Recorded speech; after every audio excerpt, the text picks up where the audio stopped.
വേറൊക്കെ ചോദിച്ചു വേറെ വെറുതെ വരുന്ന ഞാൻ വാരി പോയി കൊടുത്തിട്ട് വരുന്ന നിങ്ങളൊക്കെ നിങ്ങളെന്നും ചെലവാക്കിയല്ല വരുന്ന അള്ളാഹുവിനോട് മതിയായ പ്രതിഫലം പഠിച്ചാൽ മനസ്സിലായോ? അപ്പൊ അതിന് അള്ളാഹു ആവശ്യം ഇത് വലിയ സംഭവമാണ്. ഇത് അള്ളാഹുവിന്റെ നാളെ മനുഷ്യരിലേക്ക് ഒരുക്കം കൂട്ടാനുള്ള ഒരു വഴിന്റെ മുന്നിൽ വെച്ചൊരു ഹദീസാണ്. എന്ത് ലയനത്താക്കോടെ ഇബ്ലീസ് ഓരോ കാലത്തും തുടർച്ചയായി വന്ന് ആരെ തകർക്കാൻ നോക്കാത്തത്? അയ്യൂബ് നബി അലൈഹി സ്വലാം ആരായിരുന്നു? നമുക്കതിനെ നുബുവത്ത് സ്ഥിരപ്പെട്ടതിന് ശേഷം എന്തെങ്കിലും പ്രവാചകന്മാർക്ക് ഒരു കുറവ് പ്രശ്നമില്ല. നുബുവത്ത് വരുന്നതിന് മുമ്പ് സ്ഥിരപ്പെടുന്നതിന് മുമ്പ് ഒരു കൈപ്പെട്ടാൻ പാടില്ല.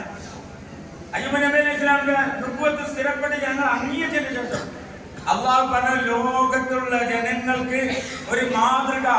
നമ്മൾ പനി തലയെടുത്തുണ്ടായ തലവേദന ഉണ്ടായ അവിടെ പൊച്ചു കിടക്കുന്ന ആൾക്കാരാകുമ്പോ നമ്മൾക്ക് അയ്യൂബ് നബി അലൈഹി ഇസ്ലാമിന്റെ ആ ഒരു വിവാദത്ത് മാതൃകയാണ്.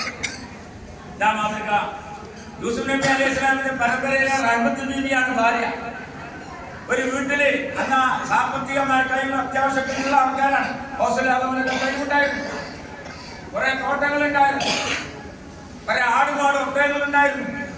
വലിയൊരു വീടിൽ മക്കളും പേരമക്കളായിട്ട് നിറഞ്ഞു നിൽക്കുന്ന വീടായിരുന്നു.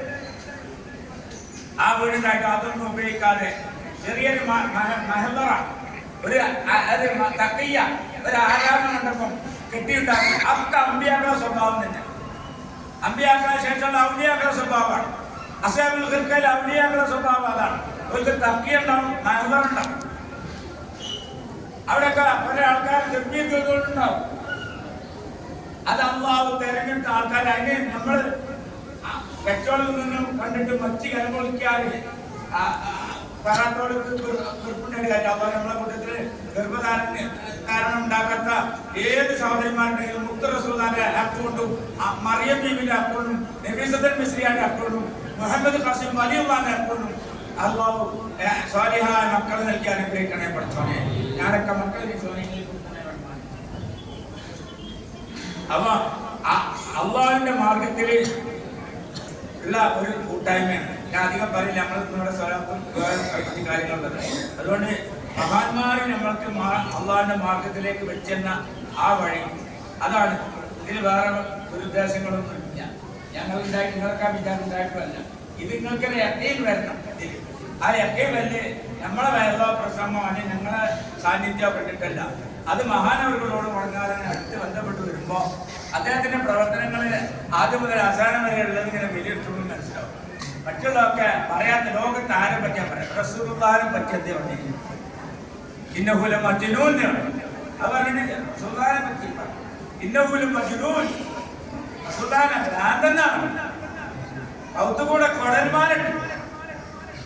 എല്ലാവർക്കും അറിഞ്ഞു, എല്ലാവരും രക്ഷപ്പെട്ടു. എല്ലാവരും അവധിയാക്കൾ മുഴുവൻ അടി 30 കൊല്ലം അഹമ്മദിനെ അംഗങ്ങളൊക്കെ നല്ലോ തല്ലും കുത്തും അടിക്കും. ഒരു ജോലി ഏൽപ്പിച്ച ഇമാമത്തെ ഏൽക്കൂല, യോഗ്യനല്ല എന്ന് പറഞ്ഞു. ഞങ്ങൾക്ക് ഏൽക്കാൻ കഴിയില്ല, പിന്നിൽ നിൽക്കുന്ന ആൾക്കാരെ ബാധ്യത ഏൽക്കാൻ കഴിയില്ല എന്ന് പറഞ്ഞു. അത്രയും വലിയ ആൾക്കാരെ. അതുകൊണ്ട് അള്ളാഹുവിന്റെ ആ മാർഗത്തിൽ കൂടെ മുന്നോട്ട് ജീവിക്കാൻ അള്ളാഹുവിനെ